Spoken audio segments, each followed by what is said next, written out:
Hi, everyone. Happy Thursday, and welcome to As Told by a Widow with me, Isa. And today is our Throwback Thursday. So I have the trusted book already ready. Journal, that is, if you didn't know. So we're going to get straight into it and talk about it. All right. So just going to fan through it. Try to stay within our time frame again, all right? I think I had it upside down. I did.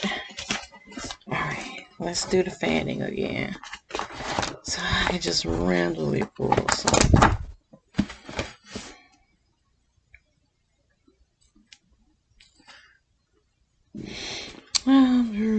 This is on one page.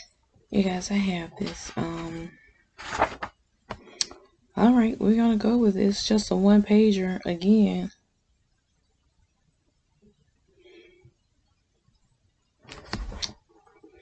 But the thing is, I don't recall anything about this day. But we're going to go with it, okay? This one is dated February 24th, 2013 at 4:13 a.m. I must have really had something on my spirit that day. But then again, a lot of my entries were late like that. Because like I said, I was asleep, but I wasn't doing a lot of resting. And so it was nothing for me to be up late. Okay. So I wrote, I would like to write a letter of confession, apology, confusion, and love. Dear God, forgive me of my sins. I have not lived my life according to your will and purpose for my life.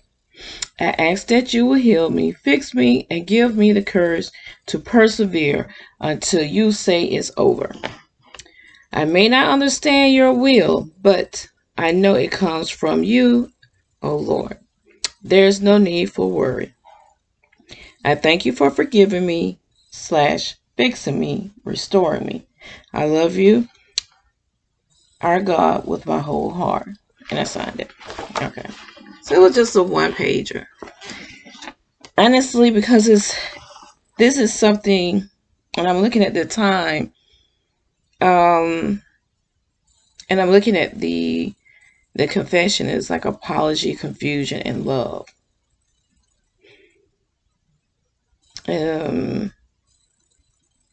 I can understand the confusion part of this. This would have been 2 years after my husband transitioning. And confusion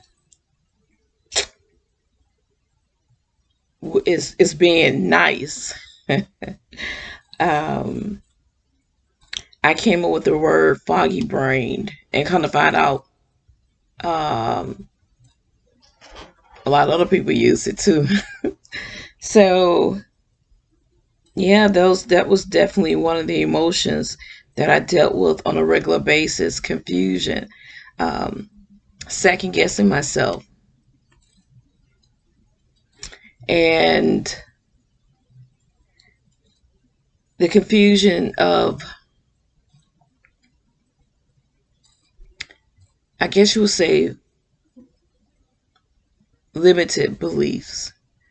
My husband's death challenged my emotional strength, my intellectual strength, and most of all, it challenged my relationship with God.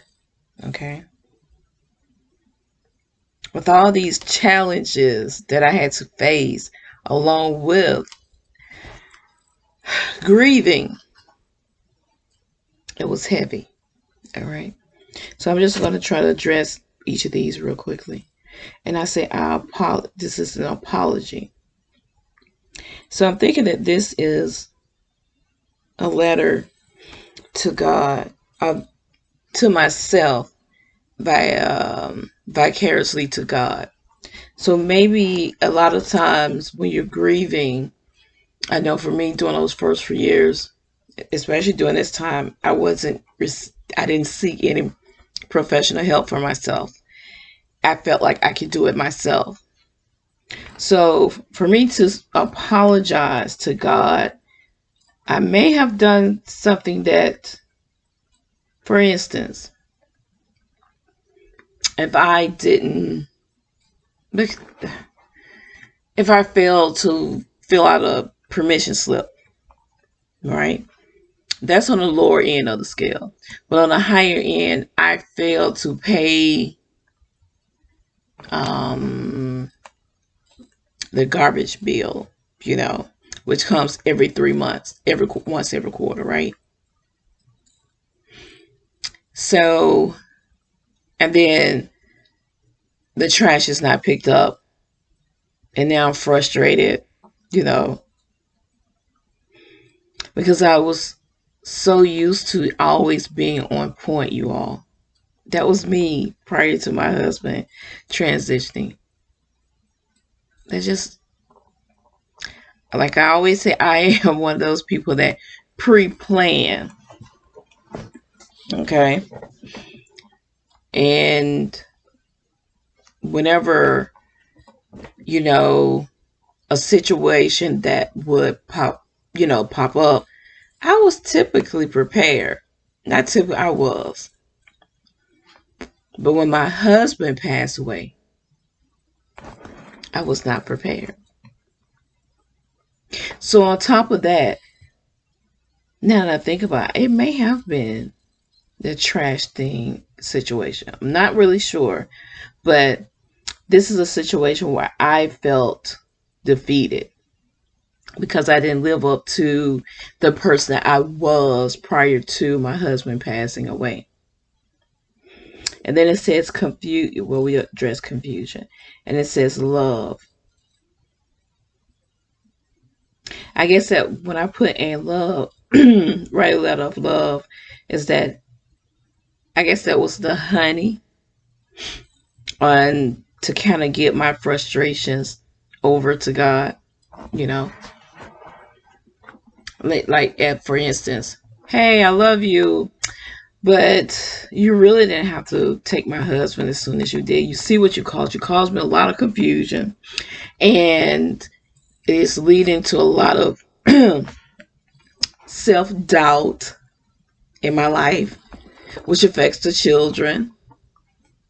So, but I love you though, and I know you're gonna see me through it. So it was one of those. This is one of those types of letters. So let's talk about it. I speak a lot about forgiving yourself on this journey. Honestly, you can prepare only to a certain point. That's in any situation, And for me, that's what I live. I feel comfortable that way. Proper pre-planning prevents poor performance. I think that was written just for me. And I lived up to that prior to my husband transitioning. But when my husband transitioned suddenly, I was not prepared. And I mean, not prepared on so many levels. Financially, death was something my husband and I took care of because there's me proper pre-planning. But I was not prepared for the emotional trauma, the mental pain, both of which manifested itself into a physical, oh my goodness. My physical body was it just wreaked havoc on my body. It did. That's why I always encourage on this channel to get professional help very early. And I can say that because I can put my journey, my grief journey, my bereavement journey side by side. I literally, and I may just make me a Venn diagram where I can put them, you know, in front of me, my life, you know, as it was without um, professional help, and my life with it. And when I compared the two, you want professional help very early. Excuse me. So, what I would say about this day on February 24th of 2013, when I wrote this entry, I was confused. Something I failed to do that I was used to doing. And I felt defeated because it had to have been something extremely routine and simple, but yet I failed to make sure that it was done properly. And it may have been a trash situation. I was so into my grief to where I literally forgot to pay a bill, which only comes 4 times a year.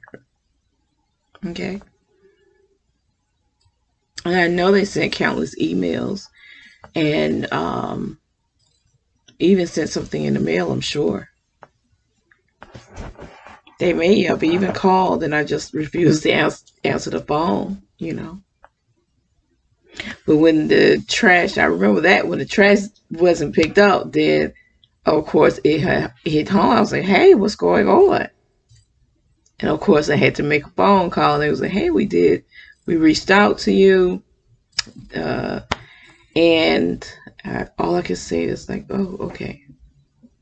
How can we fix this?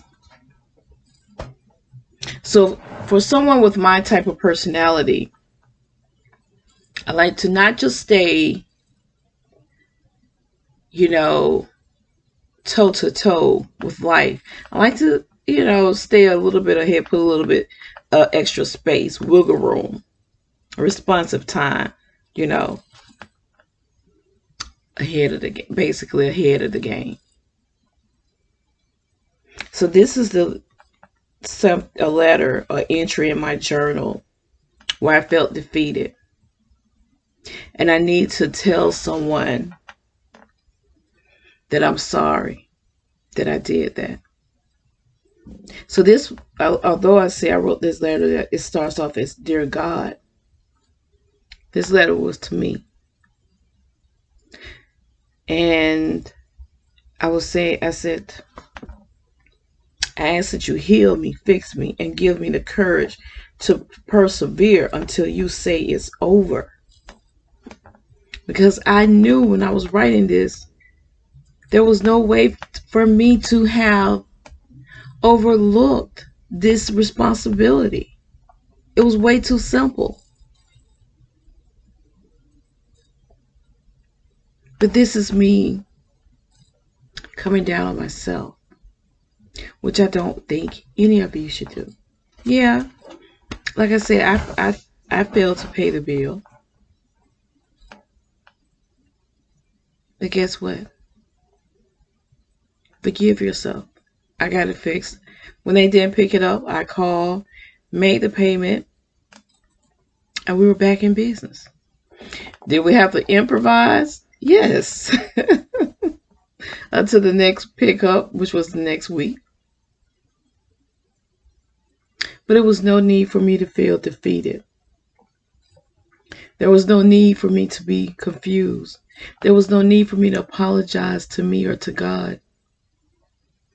See, if I was on a healthy healing journey during this time, this may or may not have happened. It may have, because like I said, I had a lot of responsibilities literally dropped into my lap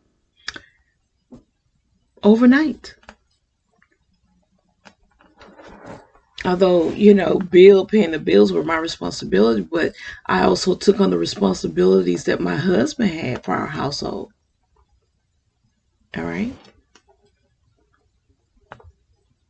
So on this journey, and this is the tool, one of the tools I want you to use, when you feel like you missed the mark, when you feel confused, or you feel defeated, when you tried your best, and that's in any normal situation when you try your best, whether you're grieving or not, still pat yourself on the back and say, hey, I tried. And when you're on this grief journey, please make sure you pat yourself on the back. Do you understand me? Because you're not only battling everyday responsibilities, you're doing it with so much pressure in your heart space, in your mind, and on your back. So many heavy emotions. So at times it feels like, I don't know, like heavy wet blankets. Tons of them, layer and layer and layer. You just can't get them off,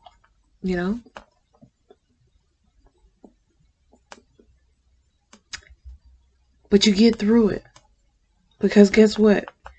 This was in 2013. It's 2022. So I got through this moment. All right? And for the most part, I got through it in a healthy sense. But I had to be broken down and ended up in a hospital before I was ready to receive professional help. And I don't want that for anyone else. That's why on this channel, I tell you, like, hey, I get what you're feeling. As a matter of fact, I don't want you to suppress it. I want you to honor it. But do it in the most healthy way possible. And the only way to do that is to get professional help. Because what is the right way for me to do it may be different for you. And for you to come up with that type of strategy, you need to sit down in front of a professional to help you build a survival guide when you're having moments like I had right here. When you forget to sign a field trip form for your child to go on a field trip. Did that?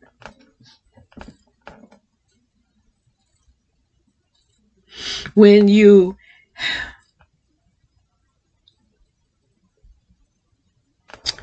go through those moments where your emotions are so heavy that you eat, right? I would eat and eat. And then when you look in the mirror, you're like, that's not you. But the thing is, don't accept any type of defeat. You're not defeated. You're just reacting, okay, to a stimuli, and that's the death of a loved one. And notice I said reacting, because the healthiest thing to do is to respond. Responses are more targeted to a solution and more greater positive outcomes. All right. And it helps get to the motivation behind that particular act. And you can put these together and say, okay, we can come up with a master plan. So when these triggers or emotions, urges or whatever you want to call them, find its way in your present reality, you pull out your trusted survival kit and you say, okay, I notice when I feel this way, I want to eat, but hey, we've come up with a plan of action to do this. And do it. Some days you're gonna do it, some days you're not. But the more you do it, you'll become intentional on it. Intentions are very important. Be intentional on your growth and on your healing. All right. And also, like I said, pick up some of my books because it's all about intention. Okay. All about your growth and your healing. And please don't think you're going to get a bunch of my books and think that you're going to write a couple of sentences. No.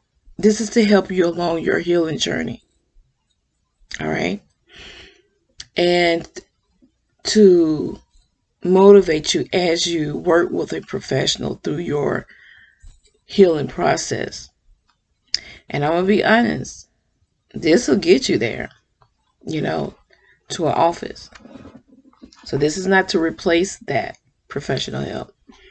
And so this is one. I'll link everything in the description box. And this is one of the night planners that I use. Planning and Living, How to Pour Uniquely into Yourself.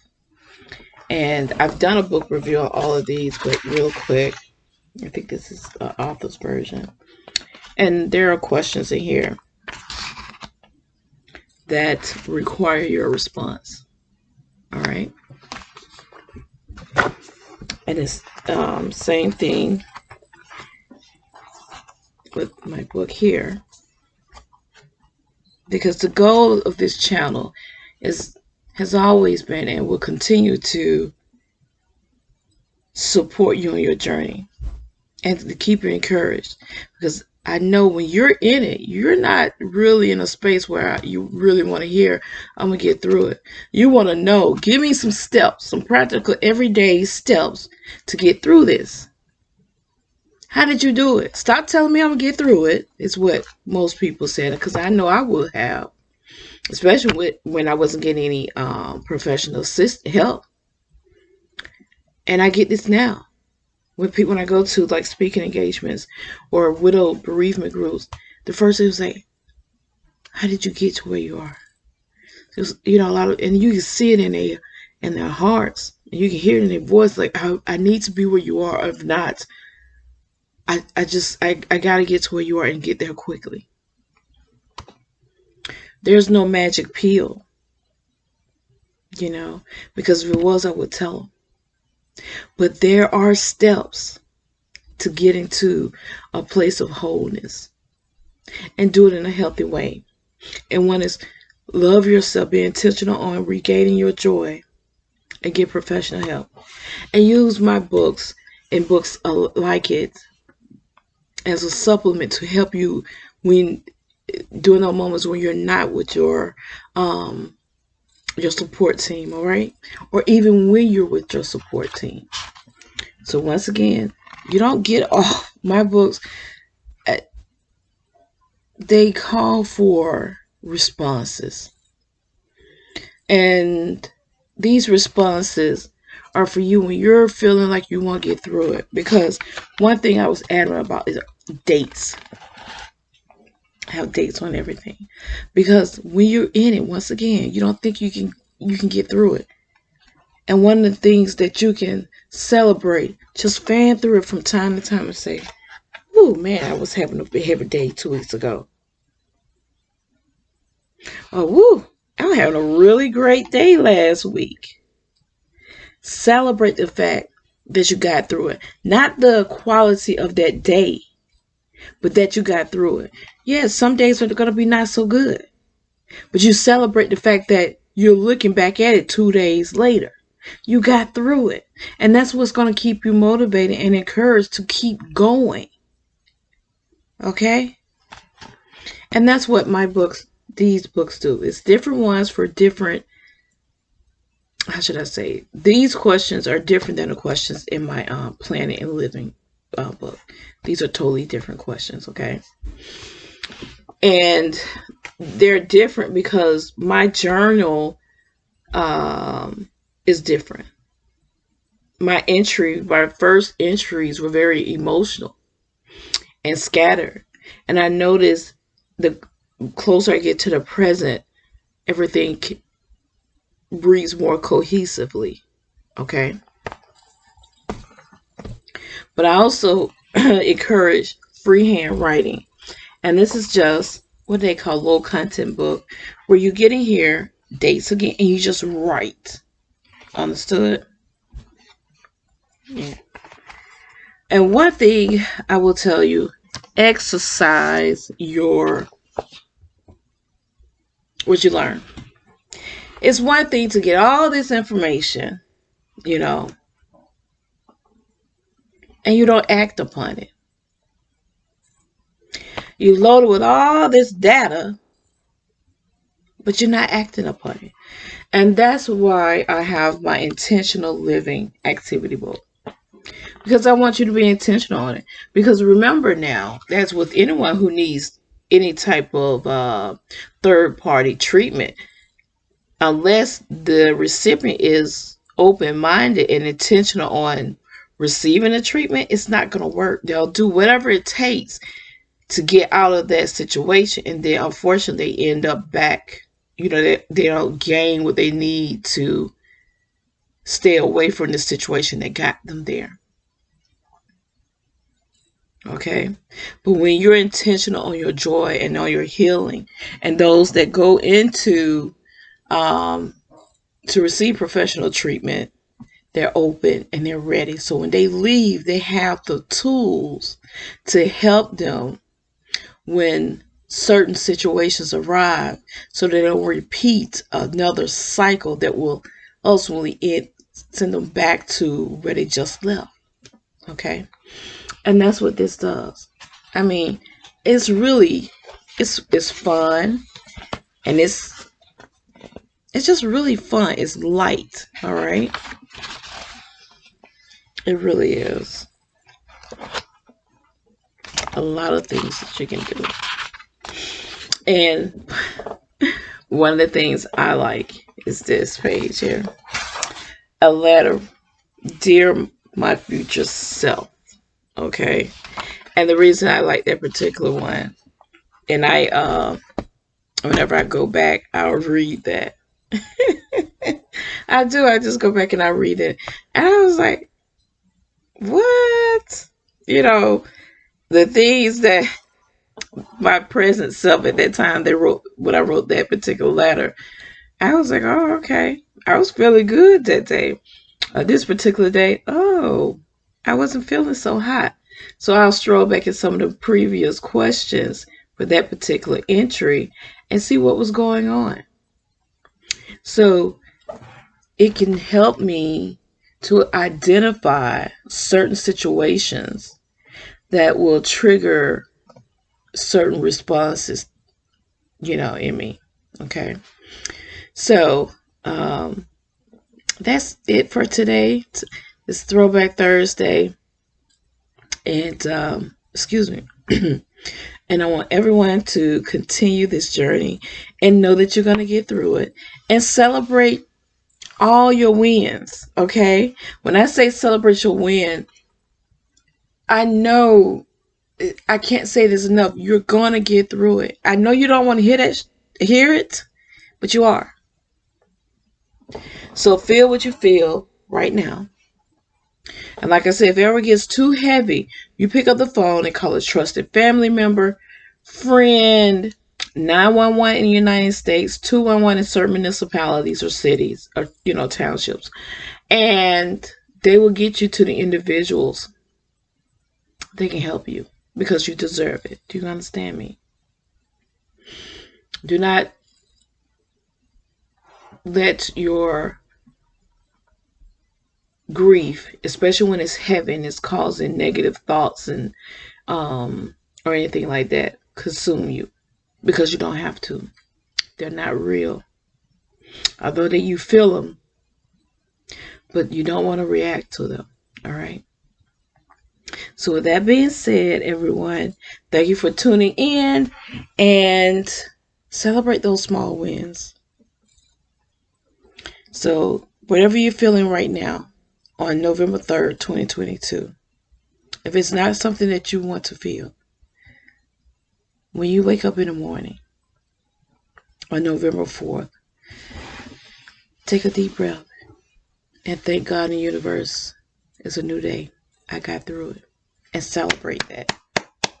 Do you hear me? Hey, one day at a time, all right? Peace, you guys. Bye.